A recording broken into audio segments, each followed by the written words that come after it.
На самом деле преимуществ очень много по сравнению с тем, как ребята в регионах тренируются.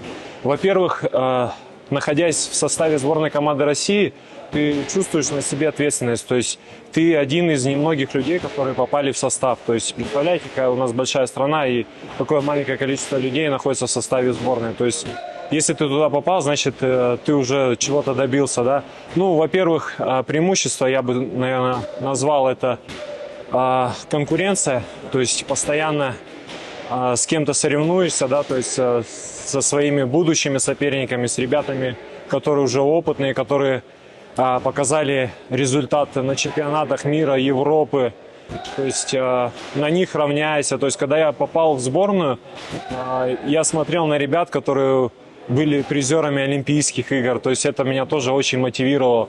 Второе, это что мы собираемся все в одном месте на таких замечательных базах. Это одна из самых лучших баз в Европе, вот в Кисловодске, которая находится Югспорт, в Сочи база, то есть на море находится. То есть это просто замечательно. На Эльбрусе база, то есть Киргизия, Иссык-Куль.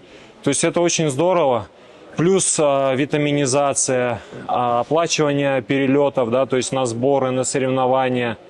То есть за тобой наблюдает врач, диетолог, массажисты. То есть здесь есть замечательные центры для восстановления. То есть если у тебя есть какие-то травмы, ты тоже можешь здесь полечить. То есть это не везде есть, не в каждых регионах. И поэтому спортсмены, когда сюда попадают, они должны как бы тоже это учитывать, пользоваться. И с опытом, особенно когда ты попадаешь, только ты еще многих нюансов не знаешь. И здесь ребята, которые уже, как так сказать, старшие, да, вот уже, которые здесь не первый год в сборной находятся, они тебе где-то что-то подскажут. Во-первых, ты познакомишься с другими ребятами, да, которые тоже как бы члены сборной команды России, они тебе что-то подскажут, если что-то не знаешь.